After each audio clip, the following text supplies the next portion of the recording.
Thank you, everybody. So glad to see so many parents and grandparents and patients joining us for this really important session with Dr. Stacey Tarvin from Riley Children's Hospital in Indianapolis. It's really, I'm Jim Minow, Executive Director of the Cure JM Foundation. I think I know many of you, but I see a few new names on the list today as well. And it's really my pleasure and honor to, in this role today, serve as the person who will introduce Dr. Tarvin. So, and that is Christine Alderfer. Christine is the board president of the Cure JM Foundation. She's been involved with the foundation for well over a decade, since her young daughter was diagnosed and was treated and still is treated for an active condition at Riley Children's Hospital by Dr. Tarvin's team. And Christine is also the national chair has been the national chair of Walk Strong Across America. She has, for the past 4 years, led the efforts to develop and create our family conference, which is coming up after a 3-year COVID hiatus, coming up in late June and early July in Washington, D.C. So if you can at all make that conference, we'd love to see you there. Lots of information on our website and out to all of our families. So look forward to seeing many of you there as well. And finally, Christine has also been an extraordinarily effective advocate for drug development and improved quality of care around the country, and specifically with the FDA, the Federal Drug Administration, and the National Institutes of Health, where Christine and her family were featured last year in our Rare Disease Day work when Cure JM itself was featured as a seminal organization that's making a huge difference in the area of rare disease research and advocacy.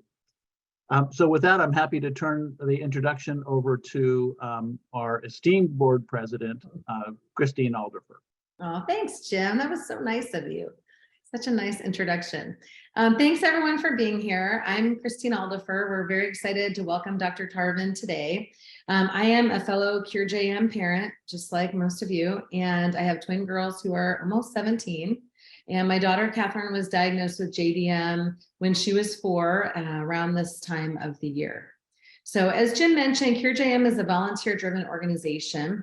And like most rare disease nonprofits, progress is only possible when families like yours and mine get involved. So with that said, we're in the midst of our flagship national fundraiser, Walk Strong from Home. This is an easy way to get involved from home. I'm a proud volunteer leader of this event, and if you would like to learn more about it, please put your name in the chat and Shannon will reach out to you with more information. So this year we are working to have a family walking from home in every state, and your participation means so much to our success. So Dr. Stacey Tarvin has been a part of our family's JDM journey from the beginning. She was there the day that Catherine was diagnosed and continues to practice at Riley Hospital for Children. We are so thankful that Riley is now a part of the Cure JM Clinical Care Network. Dr. Tarvin plays a big role in CARA, a national organization of pediatric rheumatologists. She is the co-chair of the JDM Research Committee for CARA. This committee has recently committed an exhaustive study on the use of biologic medicines in treating JM, and she will share the outcomes and conclusions with us today. Dr. Tarvin completed her medical training at Indiana University and has practiced at Riley Hospital for Children, IU Health, since that time. She is the program director for the Pediatric Rheumatology Fellowship and the section education director for pediatric rheumatology. She is a fellow in the American College of Rheumatology and the American Board of Pediatrics. She is a member of the American Academy of Pediatrics, the Childhood Arthritis Rheumatology and Research Alliance, and the Pediatric Rheumatology Collaborative Study Group. Dr. Tarvin will address the use of biologics as supplemental treatments or maintenance drugs as patients are weaned off of steroids and methotrexate. On that note, I will turn this over to Dr. Stacey Tarvin, and I just want to thank you all for being here today. And thank you, Dr. Tarvin. It's great to see you.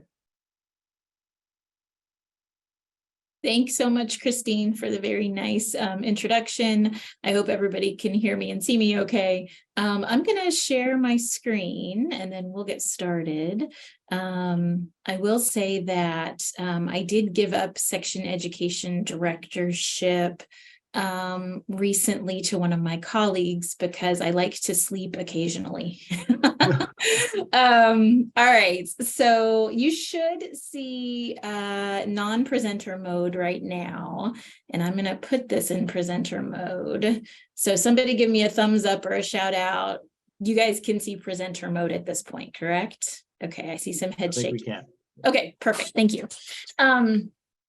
So when I was talking to Ryan King yesterday about this, I sort of changed the title on you all because I think of biologics as sort of adjunctive therapies for treatment of JM.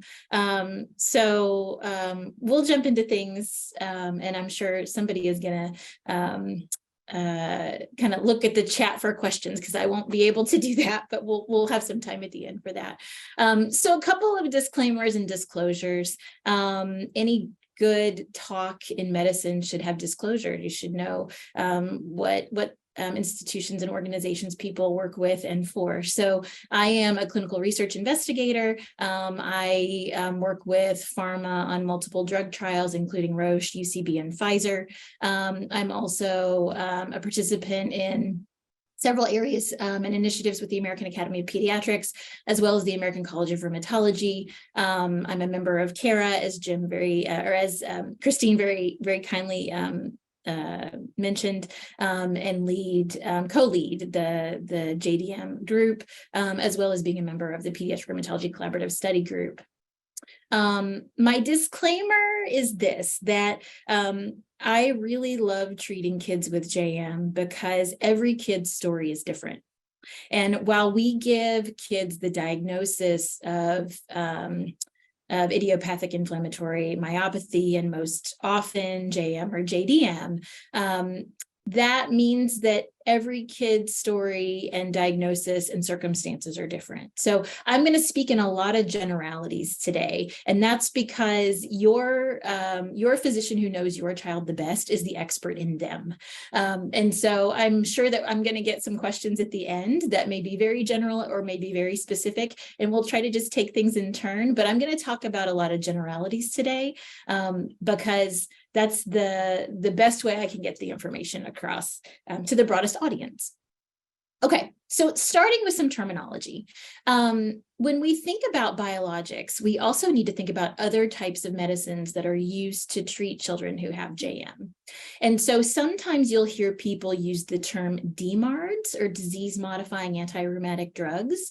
And so I've listed a couple here on the left-hand side, the most commonly used being methotrexate. And I've included the abbreviations next to some of them, just because in some of the research articles and information you're going to see further on in my talk, some of those things are going to be listed that way.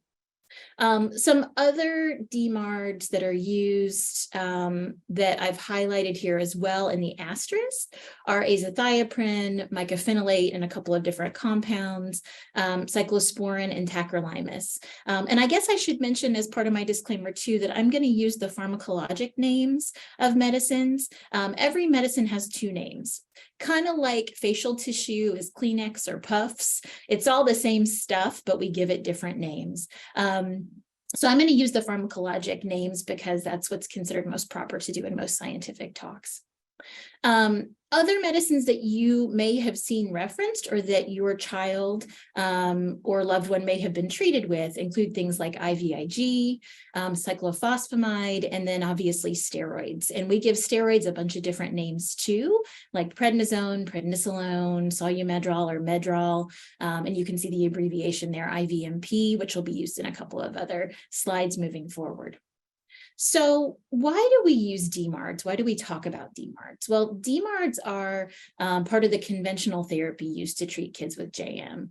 DMARDs work to suppress the body's overactive immune system and or inflammatory systems, but they take a good long time to work, sometimes weeks or months, and aren't designed to provide immediate relief of symptoms for patients.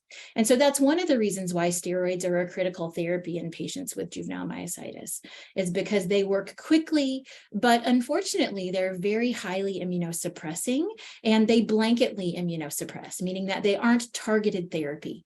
And that's one of the reasons why they work quickly, is that they put out the fire, if you will, very, very quickly. And so we like them because they're quick acting, but we don't like them because they cause a lot of side effects. And so we love to use other medicines that cause less side effects and that are safer for kids in general, with very specific targeted therapy. But those medicines often take some time to work and to kick in, which is why we use dual therapies like this and like what's described. The other thing that I'll talk about in this talk is the term refractory. And refractory means really not responding to conventional therapy. Now, there's a bunch of ways to define refractory, but the way that I've listed here on this slide was used in one of the best regarded, largest randomized clinical trials in looking at IIM, in particular dermatomyositis, really, called the RIM trial. And I'll reference that a little bit later. But what that means in terms of refractory, or at least how they defined it, was that there was intolerance to or inadequate response to corticosteroids, plus an adequate regimen of some other immunosuppressive agent, at least one. Okay? The other things that you might hear or might have heard about are things like consensus treatment plans or consensus treatment protocols. And I'll reference this in a minute. This slide here gives a lot of information that I don't expect you to be able to read in total. But what it does is it outlines the consensus treatment protocol that was developed back in 2010 that we really follow as sort of the conventional therapy for treatment of new onset juvenile myositis. And so you can see the top several lines outline protocol A, protocol B, and protocol C. Now, there are specifics for the types of patients in which this protocol is intended, and they really are a very typical patient with JM. If your child is not one of those typical patients, then they may not have received this type of therapy. And even if they don't fall into this, they still may have received this therapy because it's been around a long time, it's been proven to work, and we know that about 70% of patients are going to respond to the conventional therapy that we use to treat JM. So the things that are listed as conventional therapy are here. So IV steroids plus methotrexate plus oral steroids. Protocol B is IV steroids plus methotrexate plus oral steroids plus IVIG. And protocol C is methotrexate and oral steroids. And this is really considered conventional therapy because we know it works pretty well. So what happens if your child moves beyond this, that they haven't had a good response to one of these suggested treatment regimens? Well, there are lots of other options. And so today I'm going to talk about some of those options. But I want to be clear about terminology, because when I was asked to do this talk, I was asked to talk about biologics, but I think you also want me to mention small molecules. And the reason why is because some of the small molecules are sort of a hot topic for treatment in patients with juvenile myositis. So let's talk about the difference between the two, because I think it helps give parents an understanding of sort of the effort that goes into using some of these medicines, why they're developed the way they are, why they have to be managed in the way that they're managed, whether they're given as an IV form or an injection or can be given as pills. So I think it's good to have that framework. So biologics are drugs that target a specific portion of the immune system to treat disease. They're derived generally from living cells or through biological processes. And so probably the most common biologic that I can think of that's conventional that people think about is insulin. But there's lots of other medicines that are considered biologics, like hormones, vaccines, blood products, monoclonal antibodies, recombinant gene products, growth factors, all of those sorts of things that are considered biologic therapies. They are big molecules, usually. They are complex to produce. They are very process dependent, meaning that the way in which they need to be produced is very structured. They are unstable in certain environments. So often these medicines have to be kept within a certain temperature range and given within certain conditions. And many of them are immunogenic. And what that means is that you can form, for lack of a better term, an allergic reaction to some of these biologic medicines. The difference between those and small molecules is significant. So small molecules are drugs made by chemical synthesis. An example would include aspirin or other types of nonsteroidal anti-inflammatory medicines like ibuprofen or naproxen, those sorts of things. Most patented drugs on the market and their generics are small molecules. And some of the differences are significant. They tend to be more stable. They tend to be able to be given as pills rather than as injections. They tend to not have as high risk of developing an allergic reaction to them. And so they may be a little bit easier to think about, give, and manipulate. So one of the things I like to talk about in developing talks is how did I get to my conclusions that I'm telling you about? How did I get there? And so this is a slide that just gives you a lot of reference information, as well as a couple of key articles that I pulled a lot of this information from. So when you looking at the topic of biologic and small molecule use in children with JDM or JM primarily, there are two pretty recent articles. The two top articles listed here by Petward and Marani, hopefully I'm pronouncing their last names correctly, are the two major articles that really give a nice summary in a variety of ways. You can see they're both relatively recent, published in 2021. The Mariani article is listed in this figure at the top right.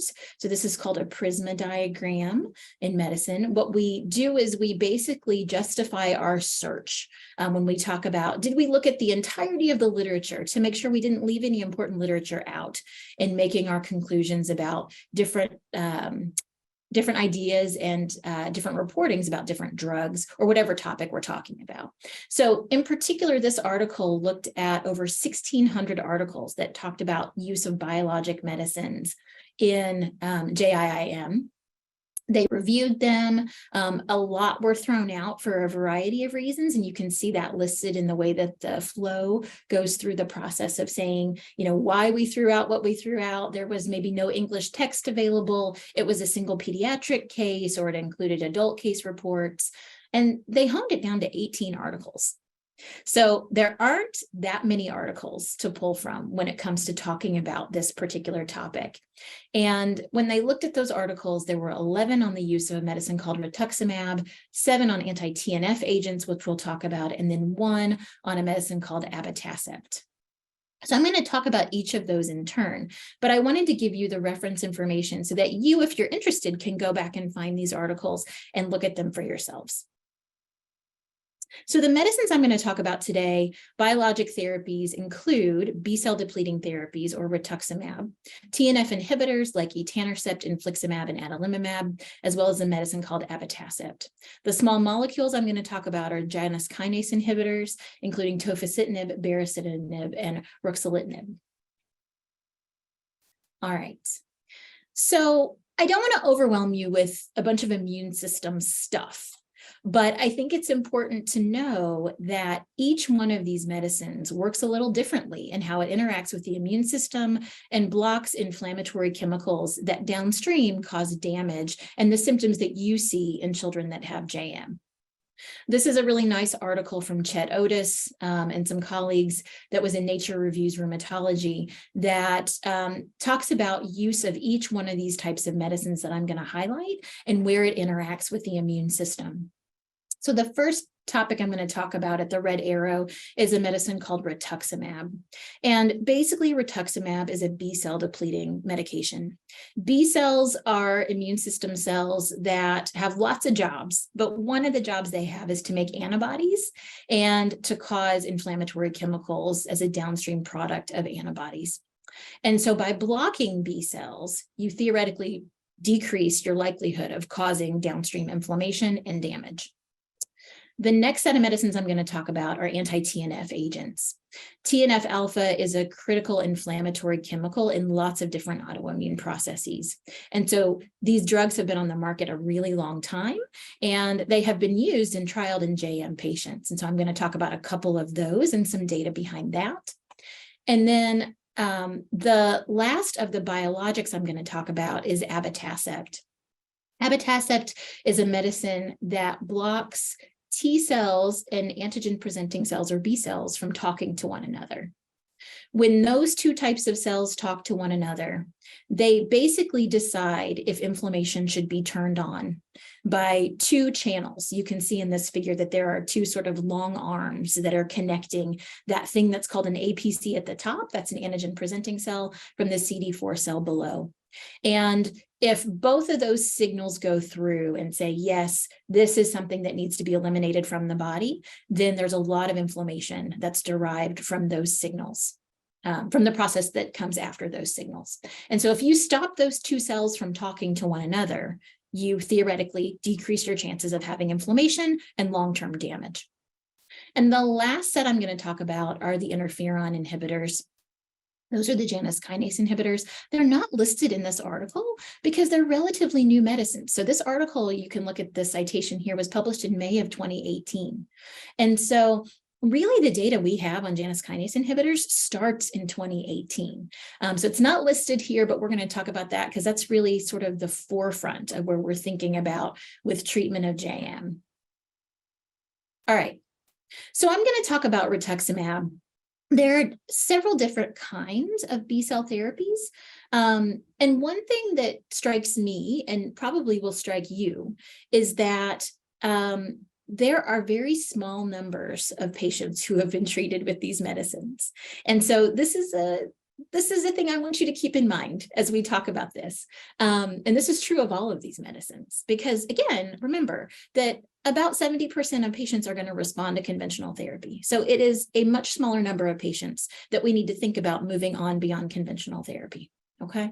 So the data that we have in rituximab, based on a couple of the articles that I talked about earlier. So those were both published in 2021. So up until really 2020 is where this data comes from, is 73 cases, 68 with JDM, others with JIIM or overlap disorders, had been reported to be treated with rituximab. There were 9 studies that evaluated the efficacy or how well rituximab worked on muscle, 3 on muscle and skin, and 2 on skin alone. And so actually the number of patients where this has been evaluated in is 26 in terms of myositis efficacy or muscle inflammation efficacy, with 38% showing a complete response, 34% a partial response, and 27% a lack of efficacy. So about a third. When you look at skin response, better response there with rituximab in general. So 86% responded of the 58 patients, a partial response in 36, partial response in 86, and then 36% had a complete response. One of the downsides to this medicine to this point is that it really has shown very little efficacy in treating calcinosis, which can be a really long-term nasty problem for patients with JM. And they can present with it, or it could be something that develops long-term. And so we really would like to have a great medicine to address this. And at this point, rituximab just doesn't have the data that shows that it does a really good job doing that. Now, one of the things that I think about as a provider for kids with JM is that I want to know that a medicine is safe to use, because there are no head-to-head comparisons that tell us that a B cell therapy is better than a medicine like a Janus kinase inhibitor, that's better than a medicine like abatacept. And so I need to use every tool that I possibly can to figure out what's the right medicine for the right circumstances for my patient. And with that, thinking about safety. And so I've thrown some safety data in here that's been reported, specifically with regard to patients with JM. And so when you look at the rituximab cases, 13 of the adverse events that were reported were infections. So there were 13 adverse events reported, 9 were infections, 3 were infusion-related reactions, and 1 was a GI perforation. Now, when you think about infusion-related reactions, this actually makes a lot of sense for these medicines because, again, they're biologics. So you have a higher likelihood of having an allergic reaction to being treated with a biologic medicine. So we counsel patients with that. So in general, infection is the biggest risk associated with rituximab. There are some others that have not been reported in JM, but reported in other types of diseases. This medicine is used in lots of other disorders, from juvenile cases of arthritis and lupus to adult disorders with autoimmune disease and cancer disorders as well. Okay. Next set of biologics I'm going to talk about are the TNF inhibitors or the anti-TNF medicines. There are 3 that have been primarily reported in the literature: etanercept, adalimumab, and infliximab. And it's actually the most reported or used biologic agent. Just to give you a sense, the FDA approved etanercept in 1997 for treatment of JIA. So these medicines, in particular etanercept, but adalimumab shortly was approved thereafter, and infliximab has not been approved for JIA, but it's used for a lot of other pediatric conditions. They've been around a good long period of time at this point. So we have a lot of safety data and a lot of populations of kids related to this.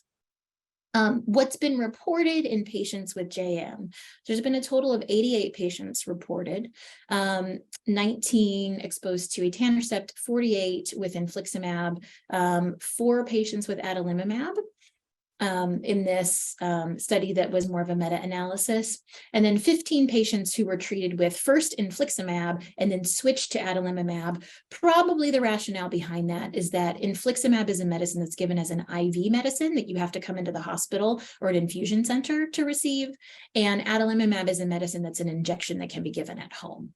So if patients can switch over to a mechanism of medicine that works well, but doesn't have to bring kids into the hospital to receive, it's much nicer to do that if you can have the same efficacy.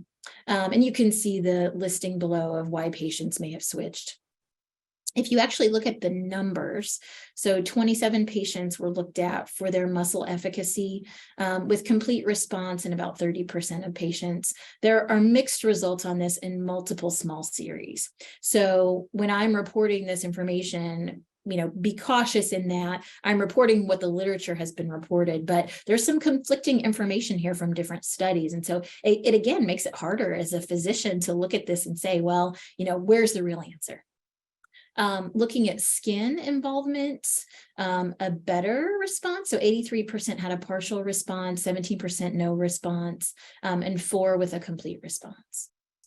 And then when we look at calcinosis, again, a long-term concern for patients, 72% had at least a partial response and 32% had complete clearing with a TNF agent.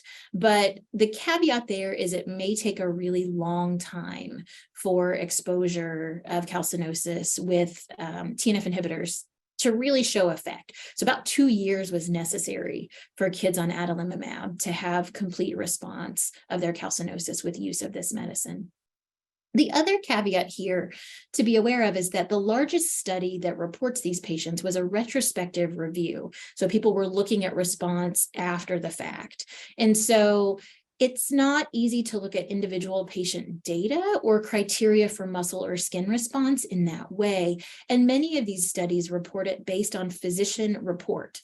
So it's just been within the last, several years, really since 2016, that people have been much more specific, more broadly about characterizing very tough criteria for response, really trying to get physicians to consistently use specific metrics that look at muscle strength, like the CMAS, if you're familiar with that, or metrics that look at a way to compare skin disease measures across the board, because they're not always easy to implement in clinic, especially when you have a busy clinic and really sick patients.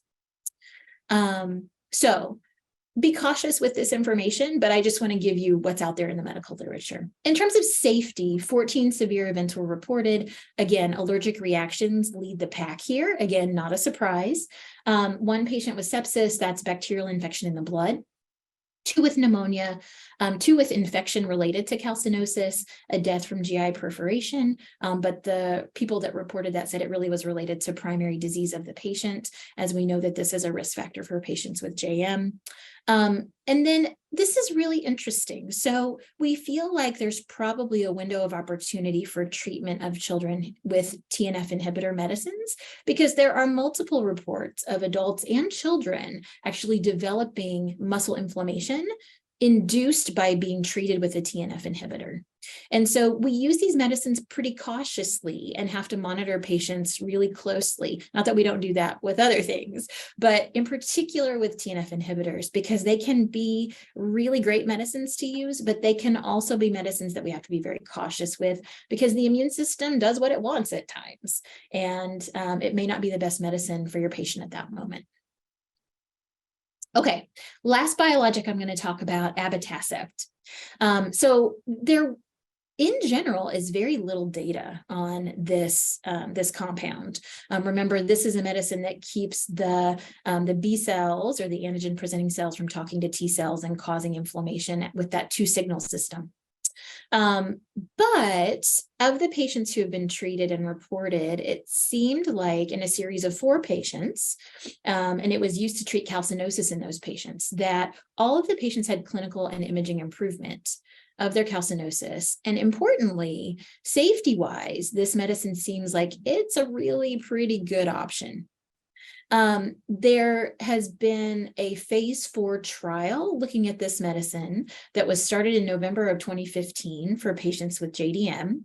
It's the AID trial, AID, abatacept in dermatomyositis trial. And some of the information from that trial was just actually published in January 2023. The citation is at the bottom of this slide. So they looked at 10 patients who were over the age of 7. And they received medicine weekly for 24 weeks. The way this medicine is administered is weekly. It's given as an injection.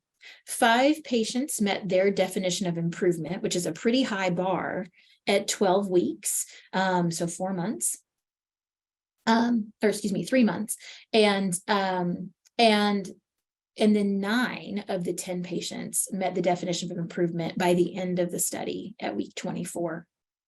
When this study looked at what's called core set measures, which are those more standardized, very strict measures that look at improvement, like muscle enzymes, CMAS, skin scoring, physician assessment, parent assessment, patient assessment.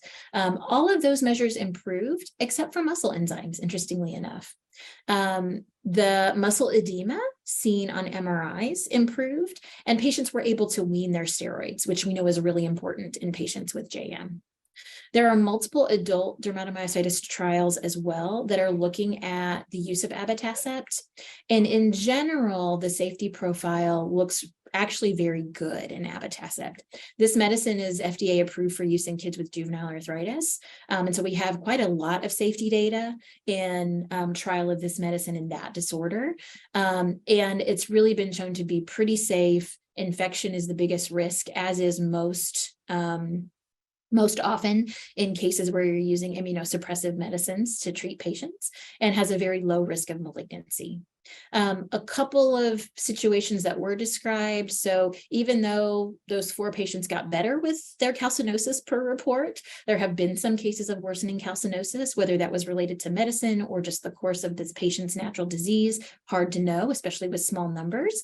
And then compression fractures noted in some patients. Again, this happens in our patients who have chronic prolonged steroid use. And so again, hard to decide whether that's related to medicine or that's related to the course of disease of JM for that patient and the other medicines they've been exposed to. Okay, I'm going to switch over to talk about small molecules, the Janus kinase inhibitors. So this figure goes through the mechanism of action of how these medicines work. Basically, they attach to an interferon receptor and at something called JAK, and there are multiple JAKs. So there's JAK 1, 2, 3, etc. And they block the JAK from then moving down into a situation where it activates protein development from the nucleus to cause inflammatory chemicals. And so as you kind of walk down that pathway, the STAT phosphorylation, dimerization, and translocation all tells a cell to make proteins that cause inflammation. And so if you prevent the chemicals that tell the nucleus of a cell to make inflammatory chemicals, you prevent inflammatory chemicals from happening. And that, at the end of the day, hopefully prevents damage from that inflammation. So we're blocking, again, chemicals that lead to production of proteins that cause inflammation. And you can see 3 medicines, so tofacitinib, ruxolitinib, and baricitinib are on the market and are used in a variety of situations to treat a variety of disorders. All 3 have been used in patients with JM. And there's a very nice article written by Mary Wilkinson and her colleagues that was published in 2021 that goes through not only the mechanism of action, but has a very nice table that goes through all of the reported cases of children who received treatment with JAK kinase inhibitors. So there were 46 total cases reported. The largest group was 25 patients with JM. They all were refractory, and that was defined in a variety of ways. Again, like I said, sometimes refractory is different. And so they were followed for a median of 7 months, but the range was 3 to 21 months of therapy. 28% of that 25 total, so 7 of the 25 were treated with ruxolitinib, and then the rest were treated with tofacitinib. 68% of those patients were steroid dependent when they started, and 28% of them showed improved muscle strength as recognized by looking at markers of the CMAS, and 96% of them had improvement of rash, with 67% of them having complete resolution of rash. So again, this is actually really exciting information because rash, in particular in patients who have sort of chronic long-term disease, can be a really significant, frustrating thing to treat. And so it's nice to see some improvement with a medication. There has been a US trial of 4 patients treated with baricitinib. So Hannah Kim and her colleagues at the NIH have a very nice publication on this.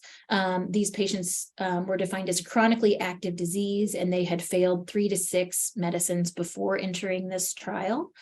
They were followed for 24 weeks of therapy, and there were a number of studies within this trial that looked at inflammatory chemicals that the patients had, and many of those inflammatory chemicals were shown to be downregulated or decreased with use of this medicine. And so again, it gives us a very nice picture that this medicine downregulates inflammatory chemicals that might cause chronic long-term inflammation and damage for patients in JM.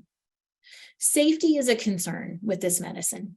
Infection in general is a significant concern with this medicine because the JAK-STAT pathway is very active in viral infections.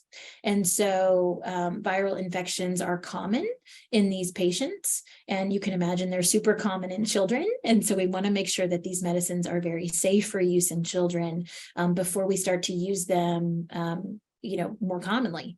Reactivation of viral infections can happen too. So if you remember chickenpox is a virus. A lot of people are immunized against it. Some of us are old enough that we actually got chickenpox, but it can reactivate the chickenpox virus. And we see that more commonly with this medicine than some other medicines. It also has some really interesting things that some of the biologic medicines don't necessarily have as things to be concerned about, like increased cholesterol, increased cardiac events, including blood clots, increased risk of malignancy, and GI perforation is listed here as well. So with that being said, we've talked about lots of things related to medicines, right? But the take-home points I think I want you to remember are listed here. That with everything in medicine, there are limitations. But with kids who have JM, because it's a rare disease and because the medicines that we use to treat it are not used super commonly, we have small sample sizes. So it's hard for us to say anything definitively when you have small sample sizes and small sample sizes reported. There are no control groups in the vast majority of everything that I've reported to you, with the exception of 1 or 2 clinical trials, in particular the RIM trial. And so when you look at case reports, you're already selecting a group of patients who have very particular characteristics. They might have really bad disease that might be hard to treat no matter what. They might fit other characteristics that mean that your data is going to be biased in one way or another. So we have to think about them in a very savvy manner. Most of this data is retrospective, meaning that we're looking backwards and seeing how patients did after the fact, after their exposure to the medicine, rather than looking forward. And so again, that can have bias in and of itself, that you're looking for certain things in the chart that you think are important and not to the patient as a whole. There are varying treatment pathways. Many of these patients have received many different types of medicines along the way, and their cases are reported. But you don't know in what sequence they were necessarily treated with or how they did with other things. There's a variety of ways to determine clinical response. And most of the time, clinical response was reported as provider judgment. Did the provider think the patient was getting better? Rather than with standardized metrics. We're getting better at using standardized metrics, but they're often hard to put into place in busy clinical practice. And then a variable disease course for many of these patients. And so again, without standardized ways in which to assess them, it's hard to know how much your data is biased. So those are just a few of the limitations that you need to think about when you hear me talk about these things and things that we think about as providers. So what's the bright side to all of this?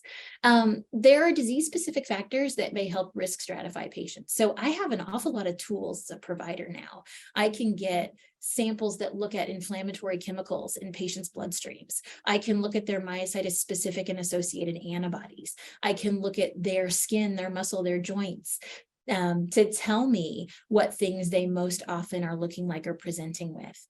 The myositis-specific antibodies really in the last 10 years seem to play a bigger role and help us prognosticate and may help us direct therapy.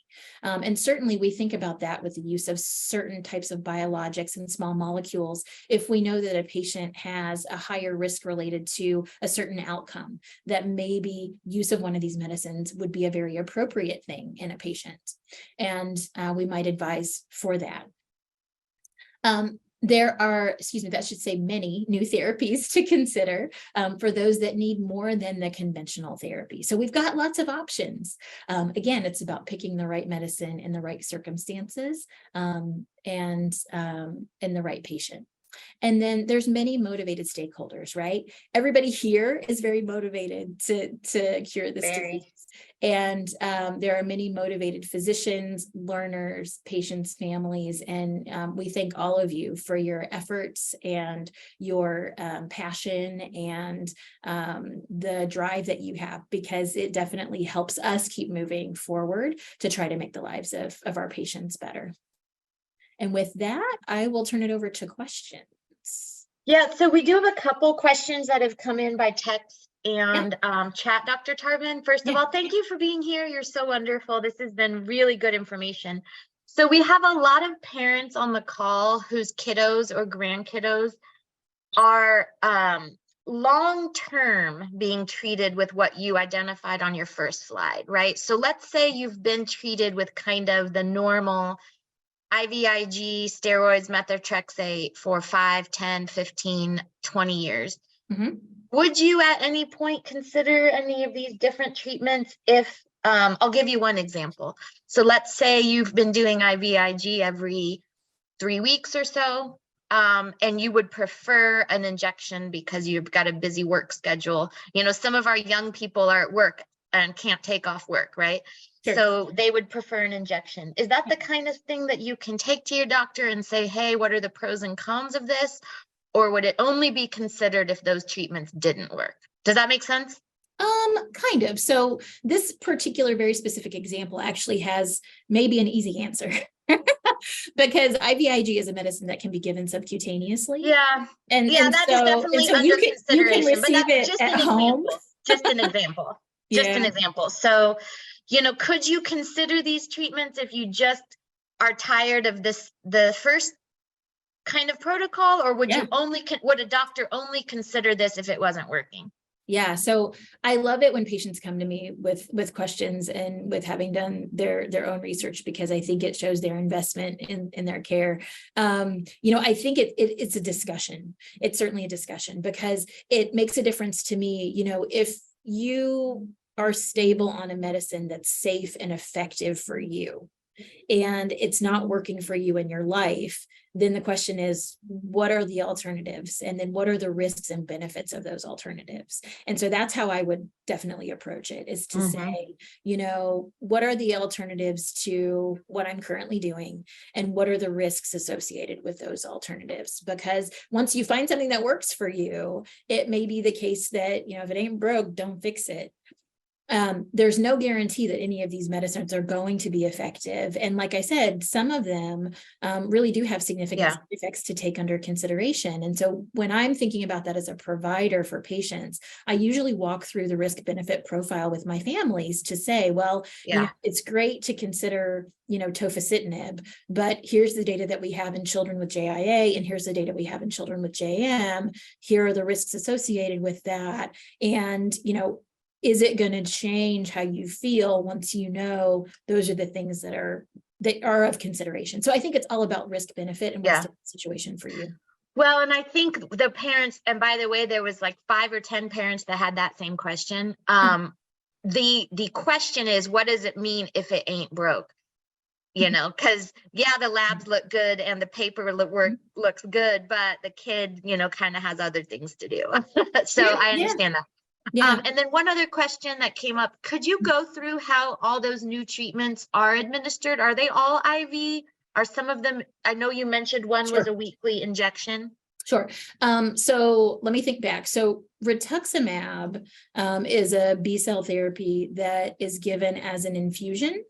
And it can be given as, the timing of the infusion can be given in a variety of ways. And there's not a standardized protocol at this point that, other than what's suggested in the RIM trial, as to how to give it. So conventionally, we tend to give it in one of two ways. We either give it as a first series, meaning weekly infusions for 4 weeks, and then we usually do not repeat it for 6 months, or 2 infusions 2 weeks apart. So one and then a second infusion 2 weeks later. And then we usually do not repeat that for 6 months. And we watch other things in the interim generally to make sure that patients are safe from an immunologic perspective, because when you knock down B cells, you don't make antibodies. And so antibodies are protective for the body. And if you don't continue to make antibodies, and sometimes we have to give you those back. And so we will monitor those sort of safety parameters. So rituximab is an infusion medicine that's given in a setting where you want, you know, pediatric people who are trained to do pediatric resuscitation in case there's an allergic reaction. Belimumab, I didn't talk about, but is another B-cell therapy, and you may read about. That one can be given as an infusion, or it comes as an injection. There's nowhere near as much information about belimumab, especially in children, as there is with rituximab, but that one can be given as an injection. at home. The TNF inhibitors, etanercept, which we tend to not think of as a great TNF option for patients with JM because it really hasn't shown great efficacy. And in some patients, they got a lot worse when they were taking it. I remember this duality of TNF inhibitors, like it can make things worse or it can make things better. And it's hard to know exactly what's going to happen in each patient. That one is an injection that's given weekly or twice a week, depending upon how it's being dosed. Adalimumab is an injection that's given at home and can be given either every 2 weeks or every week, usually. And then infliximab is an infusion that you usually get at a pediatric infusion center. Now, if there are adult folks, adult patients here, or patients who've transitioned to the adult world, most of the time, at least in Indiana and some other places, we try to really give these infusions in pediatric infusion centers. Sometimes if people have been on the medicine a very long time, they can be given as infusions at home in the patient's home. Usually they're given every 4 weeks, sometimes longer durations than that. But the risk of having an allergic reaction to infliximab is not insignificant. And so that's why we prefer to give it in a place where, again, if you have an allergic reaction, it can be very quickly taken care of. And then abatacept is an injection that's a once a week injection. And then the Janus kinase inhibitors are pills that are given usually twice a day, depending upon the regimen that's being used. And again, they're small molecules. So in the very beginning, I talked about the difference between biologic and small molecules. Biologics take a lot more effort to keep them within a certain temperature range. They usually have to be given as an injection or an infusion because of that reason. Small molecules usually are compounds that can be given in pill form. Very helpful. So we did have one more that came in. Can we give the tofacitinib 2% cream for the space rash? Have you heard of that, or would that be a question for the doctors? That's such a dermatology question. Okay, no problem. We actually have a dermatology Q&A coming up, so we will definitely save that one. Yeah. Okay. Yeah. Save that one. And I'm sorry, I can't answer it, but usually I lean on my dermatology colleagues when it comes to the topical therapies, just because they know all the ins and outs and all the risks and benefits. And so I don't want to speak out of turn. Yeah. Do you know, for the allergic reactions to rituximab, are the infusions stopped, or do they get to keep going? Yes. It sounds like for Christine, they were stopped, right? It's a variety of things. So it depends on what the reaction is. So sometimes kids get a rash. And nothing else happens. And so sometimes we'll treat with extra medicines to prevent an allergic reaction from happening. Sometimes we slow down the infusions. I've had kids who come into the hospital to have an infusion given at a very, very, very slow rate over a 24-hour period of time, and they do fine. And we've even had kids who have had so few other options that we involve our allergy immunology colleagues, and we do some desensitization because they need the medicine that's really their best option, and there are ways around some of those allergic reaction symptoms. So it really depends on the situation. For some people, it doesn't work. And that's why, again, there are other B-cell depleting therapy options to consider. But again, those are all things that you talk about with your regular doctor. And about abatacept, is it working well for the other autoimmune diseases, do you think? Or is that outside of what we've kind of already reviewed? So I can talk about abatacept use in patients with JIA. And in general, there is a cohort of patients that seem to do very well with abatacept. The thing that impresses me most about abatacept is its safety profile. So when I talk to people about, what are your choices of medicines and like risk stratify for them, like in terms of safety profile of drugs, all other things considered, because I don't have head-to-head comparisons of drugs, I turn to safety. And so when I look at the safety profile of abatacept, I say, hey, this is a really pretty safe drug that may be effective for your child. And most of that data that I look back at comes from treatment of juvenile idiopathic arthritis. So patients who have that. And so a little bit different than kids with JM, just because most of those kids don't have the same steroid burden that kids with JM have. The steroids definitely are more immunosuppressive. And so I think kids with JM have a higher risk of getting infections just because of their steroid burden as a whole. So again, it makes it actually more important to me that medicines that I'm adding on,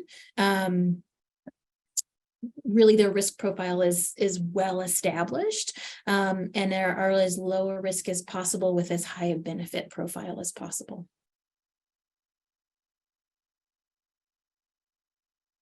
That was a lot of really good information. You exhausted all of the questions that we had in the chat. Oh, one think more. there's one more, Shannon. Yeah, one more, Ryan. Hit us with that one. Is there data about the effect on the liver, kidneys, etc., of these medications? So that's part of the safety assessment. So when you go into lots of different drug monitoring systems, whether it's things that pharmacists use or things that physicians use that sort of categorize all of that, in the process of the drug development of these drugs through phase 1 through phase 4 trials, those things are monitored very closely because the liver and the kidneys are the way in which the body breaks down and processes all medicines. And so there's lots of safety data when it comes to the populations in which these medicines have been used. The problem is that they may not have been used very often in kids with JM, or they may not have been used very often in children, because we don't use medicines in children that haven't been proven to be safe enough to use for kids who are at a variety of ages. We don't want to use a medicine that affects fertility in a child without knowing what that degree of effect is, right? We don't want to use a medicine that might prevent a child from growing and developing as normally as they can without knowing that that medicine is as safe as possible to do so. And so there are inherent considerations in drug trials with children that are a little bit different than with adults. And so that's why there's a lot less data in children. But to answer your question about liver and kidney function, those things are highly monitored in the populations in which the drugs are studied. And as a follow-up to that, another one related to a specific drug, long-term use in children. Is there any information available regarding baricitinib and long-term use in kids? This is a tough one. And I think that the answer is really no. Baricitinib is not approved for use in very many things in pediatrics. And so there's more data on tofacitinib because it's been approved for use in JIA. And so we can look at children who have JIA and their responses and their side effect profiles and the safety related to use of that medicine in kids with JIA and make some general statements. But baricitinib has not been as ubiquitously used or approved. And so it's harder to give much information there because we just don't have as many pediatric patients that have the information to draw from. And then one more that came in by text. Is there, I think you might have addressed this at the beginning. I think people were furiously writing this down, but is there anything past that first page you showed with the treatment protocols that says, okay, now here's the second page? Like if you want more protocols, or is that coming, or is that something you guys are working on at Cara? Yeah, so I almost put this slide in, oh, good. and I almost got out of talking about it. So yeah, it's coming. So the protocol, so one of the protocols that is published is not necessarily a continuation of that original slide, but it looks at consensus treatment guidance for use of biologics in patients with JDM. And so there was a poster at the American College of Rheumatology meeting Convergence. It was actually a plenary presentation. So it was a presentation that gives the slide that has that information on it. But basically, you choose one of 4 biologics, and 3 of the 4 biologics that I have talked about today. So the 3 I talked about, so a B-cell depleting therapy, in particular rituximab, a TNF inhibitor, and the TNF inhibitors that are listed in that protocol are adalimumab and infliximab, because again, etanercept has not been shown to be a great option. So most physicians wanted one of the other two as an option choice. And then abatacept. The other medicine that I didn't talk about today that's in that list is a medicine called tocilizumab. And tocilizumab is an IL-6 inhibitor, and there is very little data in use in children. The reason why it was included in the CTP was because I think it was on the market. It's been approved for use in children for a variety of other conditions. And there have been trials in adults with DM that have looked at use of tocilizumab. And my recollection, and don't hold me to it because I didn't pull the adult data to look at, but my recollection is that that trial did not go swimmingly well. So again, there are reasons why trials are negative trials. The RIM study, for example, didn't meet its primary endpoints, but when the RIM study was designed, one of the reasons why it's thought that it didn't meet its primary endpoint to say, yeah, this is a great medicine to use in patients with inflammatory myositis, is because there was not an account for the amount of time it takes for the drug to work. And so it's very expensive, very time consuming, and very effort provoking to repeat a trial. And so one of the ways that we look at, whether a trial really probably did a good job is doing post hoc analysis. And the post hoc analysis from the RIM trial really does show that there probably is some good data that rituximab is a pretty good choice for people who move beyond conventional therapy, especially in the right scenarios. So yeah, those are the four. Great. Oh, Jim, you're on mute.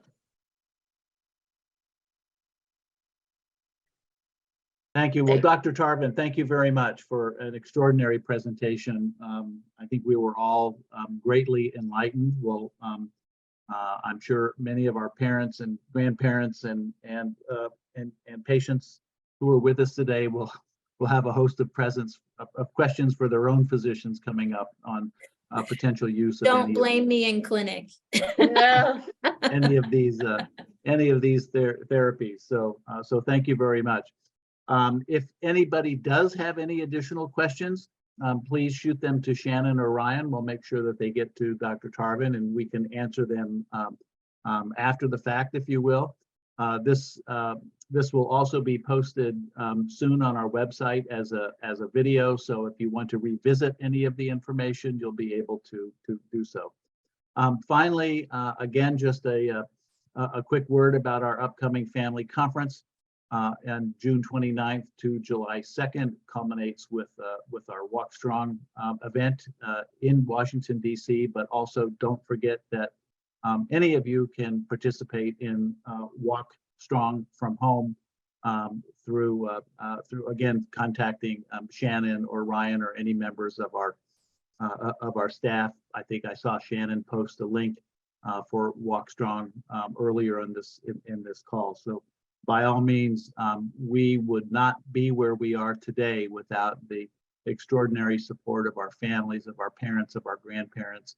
Much of the progress that Dr. Tarvin has outlined has come about in past years through the support and participation of CureJM and physicians who are supported and have been supported by CureJM over the years.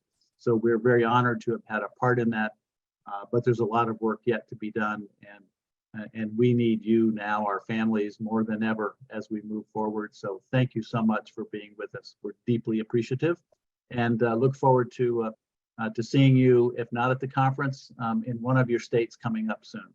So thanks, and have a good rest of your day.